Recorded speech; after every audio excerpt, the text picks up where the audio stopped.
Hello everybody and welcome to my channel. Thanks for tuning in. I'm Elizabeth Greene, paranormal romance author, and today I'm going to be talking to you about creating three-dimensional characters. There's also going to be an opportunity to win a signed copy of my debut novel, Saved by the Big Bad Wolf. So if you want to get your hands on a copy of that, then all you need to do is comment below this video and let me know what your favourite paranormal creature is. But before we get into any of that, make sure you've clicked that subscribe button and rang the bell to stay up to date with the latest from me. So let's get started. Today I'm going to be talking about three-dimensional characters. And what I mean by this are characters that are realistic. So I'm going to be sharing some of my top tips for making sure that your story's people feel real and believable to your readers. Okay, so I write paranormal romance, so my protagonists tend to be hot, like Scorchio, good lord, call the fire service, hot. But believe it or not, what makes the protagonist hot isn't just a chiseled jawline or abs that go on for days, or in the case of a female protagonist, a long glossy mane of hair, mischievous eyes and big pouty lips. There's a lot more to it than that. Although on the surface, those kind of things can be fun to look at or think about sometimes.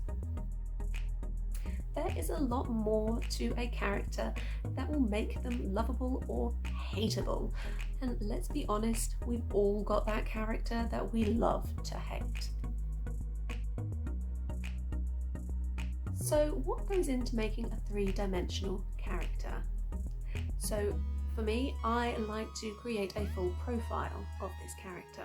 And there are a couple of things, more than a couple of things, that I need to know about them.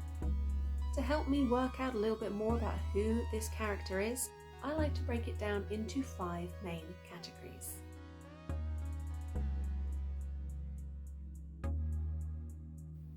So I'm talking about physical attributes, actions that the character might take, mind, so what's going on in this person's mind and their psyche, their personality, which is quite similar to mine, there's a little bit of an overlap, and also their backstory. So why don't we get started by looking at what kind of characteristics will make up the physical attributes of your character.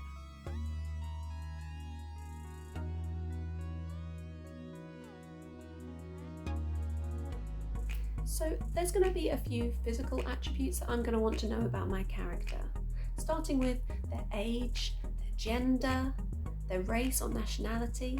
I'm going to want to know about their health, I'm going to want to know about their physical assets, their flaws, and I'm going to want to know things like how they move, what their voice sounds like, what colour hair they've got, what colour eyes they've got.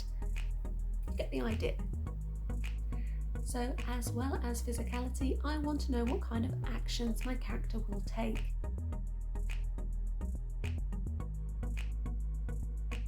I want to know things like, what kind of things would they say? What would this character eat? What would this character drink? What would they buy? If they went to the shops, what would this person buy? If they go to the shops at all. I want to know what this person does. What do they work at? What's their profession? Do they have one? I also want to know what they play at, so what their hobbies are. But like I said earlier, it's not all about how your character looks. I also want to know about their mind. I want to know about their personality, and I want to know their backstory so I can figure out why it is they behave in the way in which they do in my story. Let's start with looking at mind.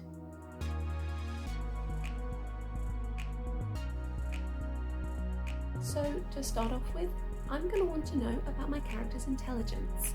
I'm going to want to know about their habits. I want to know about their own self-knowledge. How self-aware are they of themselves and their own traits and their own flaws and strengths and weaknesses? I want to know what their overall attitude is, and I also want to know about their happiness. How do they find happiness? Is that something they connect with or not?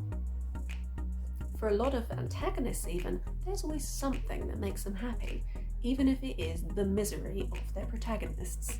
Now, personality is a little similar to mine, so I'm going to go straight in there and talk about personality too.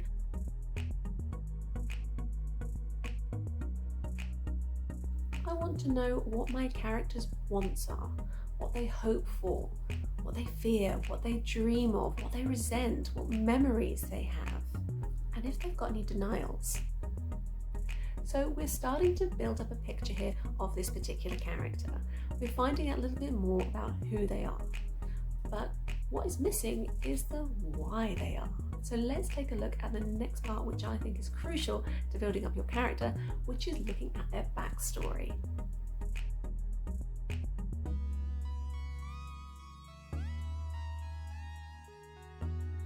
So when I'm talking about a character's backstory, I'm not expecting you to write a full prologue just about this one character to set them up. I'm not expecting for them to have their own novel in their own right, so we understand the making of the character. What I'm talking about is I want to know about their family, their friends, their job, their wealth. I want to know their marital status. I want to know about their childhood, their birthplace, their education, and I also want to know about their lifestyle, beliefs, and values. Now, you may not find you need all of these to create a whole and complete looking character, but this gives you an option of things to look for when you're trying to create somebody that is real and believable for your reader. And I also think it's important to note that I may not share all these details with the reader. I may not put it all in the story, but I feel it's important for me to have them in my mind, so when I'm writing about this person, I know them inside and out, and it can help influence my writing style. But having a list of traits or a brainstorm about your character is not enough. You need to write a character that has contradictions and flaws and inner conflict. Because let's face it, none of us are perfect. So why would we expect our characters to be? Personally, if I'm reading a story and the character is a little too perfect for me, then I lose interest in them. They become a little boring. I like it when I have to see them do something interesting. So what about an example? I'm going to give you a quick rundown through one of my main protagonists who features in Saved by the Big Bad Wolf, my alpha male, Cayden Greystone. Okay, so Caden is, as I said, an alpha male. He is tall, he's burly, he's got muscles, he works as a labourer, or he works as a contractor, or he works in security, so we know he's well built. He's also a wolf shifter, so we know he's got the ability to turn into a wolf. And with that comes certain traits, so he's got a very keen sense of smell. Very fast, he's very strong, and he has an animalistic side which can sometimes make him very possessive. On the surface, he might come across as your typical stubborn, burly, grumpy man, stuck in his ways, not willing to change. But there are some key elements to his character which make him a little bit more interesting. So in his backstory, we know that he's had some childhood trauma that he's had to live through and survive. He's not had the greatest upbringing. I've also written in a little fun detail that this big, burly, scary man likes to take his coffee with a lot of cream and plenty of sugar, which gives a little hint of the fact that there is a sweetness and a vulnerability lurking under the surface. This is reflected when you see Caden show acts of kindness, gentleness, and consideration to others throughout the book. I also have Caden make a few little mistakes. I make sure that he gives into some temptations. No matter how strong-willed or stubborn he is, after all, a realistic character, so he's not always going to get it right and stick to his guns. There will be things that will come along and trip him up along the way. Namely, finding his mate, Rose, who's one of my other protagonists. Now, I haven't got time to go into her character in any great detail today, but let me just say that she is a lot of fun. She's feisty, she's got a warm heart, she's smart, and she's brave. She's not afraid to fight for what she wants. So that's all I'm going to go into today on creating three-dimensional characters.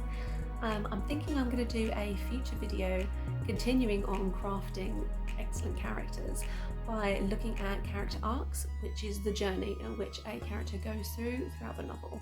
I hope you found today's video useful. Please let me know in the comments section below. Equally, if you've got any more questions, again, please post them there and I'll do my best to come back to you. Next week, I'm going to look at some of my influences as a writer. I'm going to be exploring some of those books that have stayed with me ever since I picked them up. Some of them might be on the bookshelf behind me, so if you're feeling particularly Sherlock Holmesy, you might be doing some zooming in. And if you liked getting to know Cayden Greystone today, make sure you look in the description below, click the link and get hold of a copy of Saved by the Big Bad Wolf, which is available now on Amazon. You can get it as an ebook or you can get it as a paperback. That way you can read all about his story, find out a little bit more about Rose, and a few other rather interesting characters that are weaved into the story. That's all from me. Thank you so much for watching. Take care and I will see you next time.